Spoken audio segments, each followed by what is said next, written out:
Xin chào các bạn, trong video này tôi sẽ chia sẻ với các bạn một cái ban cũng khá là thú vị. Xem in card chip ARA Open Run Door and Clear Xem.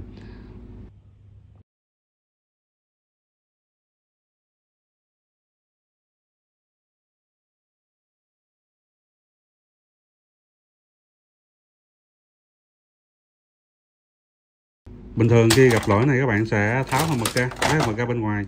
Thì thường giấy sẽ nằm ở khu vực này bên trong máy nữa các bạn. Thì các bạn khi mà lấy ra thì nó không có giấy ha. Cái này là in test một tờ thôi nha các bạn. In test một tờ máy chạy ra. Bây giờ tôi sẽ in test lại cho các bạn xem. Cái điều đặc biệt là cái ban này á, là in ra cái tờ giấy nó, cái đuôi giấy nó còn lại kẹt lại nha các bạn. Rồi bây giờ tôi sẽ đặt vào khai tay để tôi test thử. Cái máy in này mình đang sửa nha các bạn, nên là cũng tháo ráp ra, nhận của khách nên là mình cũng không có test được kỹ. Đây cái chây 1 nó kéo giấy 2-3 lần nha các bạn. Mình sẽ làm cái video chia sẻ một cái video riêng khác nữa nha, các bạn nhớ đón theo dõi. Trường hợp của cái chây 1 nó kéo 2-3 lần mới kéo được tờ giấy vào nha các bạn. Rồi bây giờ tôi sẽ bấm in report lại để cho các bạn xem cái ban thực tế. Rồi tờ giấy chạy ra còn kẹt lại cái đuôi giấy. Thì khi trường hợp mà cái màn hình nó báo lên cái lỗi này á, thì các bạn sẽ lấy hộp mực ra và lấy cái kẹt bên trong máy ra thôi, rất là bình thường. Nhưng mà có một cái trường hợp hy hữu nữa là cái tờ giấy nó chạy ra, cái đuôi giấy nó còn kẹt lại. Rồi ở phía đằng sau lưng thì ngay chỗ cụm sấy nó có con sensor nữa các bạn, sensor exit của cụm sấy nha. Rồi kiểm tra lại xem ha. Rồi bây giờ tôi sẽ tháo cái nắp lưng ra. Chúng ta sẽ kiểm tra con sensor này nhé các bạn. Tại vì mình phán đoán là tờ giấy chạy ra khỏi sấy, vừa ra khỏi sấy nhưng mà trong khoảng thời gian chắc khoảng chừng 1 đến 2 giây thì tín hiệu sensor exit nó không có, nên là nó sẽ báo kẹt giấy nha các bạn. Mình tháo cụm sấy ra bên ngoài luôn để các bạn dễ theo dõi cũng như là dễ thao tác nha.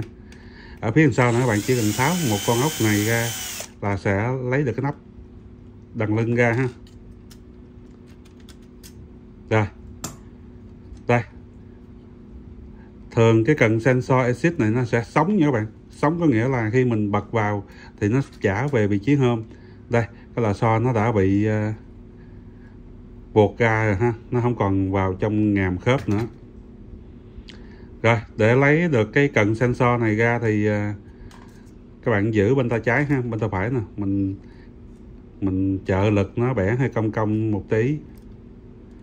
Hai cái bát của hai cái đầu của cái cần sensor là nhựa nhớ bạn, nhựa kính luôn ha, nó không có khe hở nữa hết á. Các bạn chỉ cần nắn cong là sẽ lấy ra được ở ngoài. Và nhớ là nhẹ nhẹ tay nha, tại vì cái cần này nó cũng rất là mong manh. Các bạn sẽ nghiêng qua nghiêng lại, nói chung là làm mấy này phải kiên nhẫn nha các bạn, nhẹ nhàng. Tại vì mình lấy ra mà hơi nói chung là hơi nhanh lẹ chút xíu thì nó dễ gãy lắm. Rồi đây cái lò xo nằm như thế này, các bạn quan sát nha, để mình focus lại cái. Đây vị trí lò xo nằm như thế này các bạn theo dõi đây.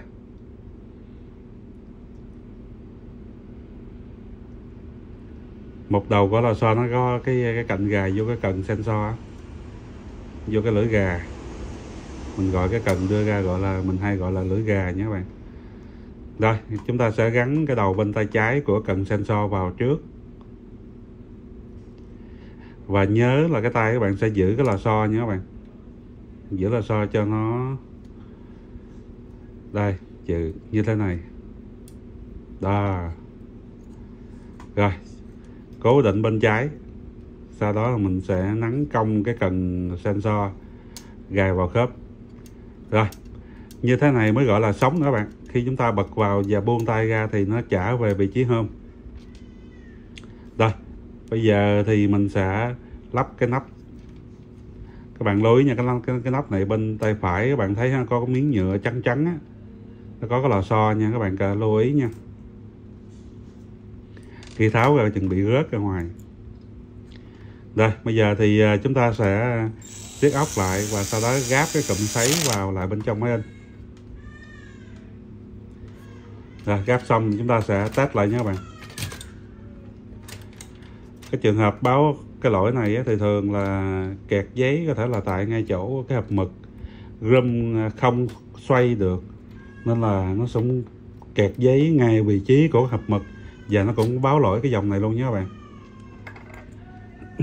Mình nhớ trước đây là có những bạn nhắn tin hỏi mình đó là tháo máy in ra vệ sinh, đó là bạn lấy máy xịt hay gì đó, bạn xịt vệ sinh sạch sẽ xong thì máy in nó báo lỗi này luôn.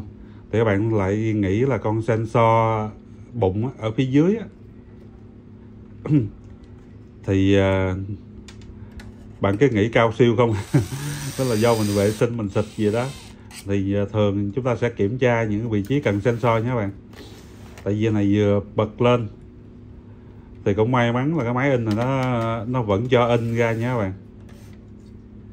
Nhưng một số trường hợp vừa bật mở nguồn lên thì máy nó báo kẹt giấy luôn rồi. Mình chia sẻ thêm những cái trường hợp như thế này để các bạn có thêm thông tin ha, khi chúng ta làm sửa chữa máy móc thiết bị. Có những cái ban mà đôi khi chúng ta sẽ không nghĩ tới ra những cái tình huống đó. Rồi anh em nào xem video thấy video hay hữu ích, tặng cho mình một like, share, subscribe và bật chuông nha, để luôn luôn được nhận nhiều video chia sẻ mới nhất nha các bạn. Làm video thì cũng nhanh thôi, nhưng mà sửa máy thì nhanh chứ, nhưng mà làm video thì nó hơi lâu, nên là nhiều khi làm video thì anh em cũng ủng hộ tinh thần bằng cách là bấm đăng ký kênh, comment, like, share cho video nó có tương tác ha, có nhiều tinh thần động lực. Mình sửa máy gì thì mình sẽ quay ra lại video những cái ban, những cái lỗi hay mình chia sẻ với anh em. Rồi bây giờ mình chờ khởi động lên cái nữa mình bấm in test nha các bạn.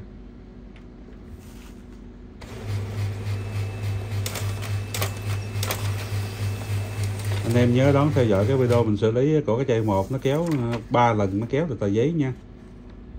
Rồi như vậy chúng ta đã xử lý xong cái trường hợp báo lỗi kẹt giấy bên trong máy nha các bạn. Cảm ơn các bạn đã theo dõi video. Xin chào và xin hẹn gặp lại trong những video tiếp theo. Chúc các bạn thành công. Các bạn có thắc mắc gì cần hỗ trợ vui lòng comment phía dưới video, tôi sẽ trả lời các bạn trong thời gian sớm nhất. Còn bây giờ xin chào.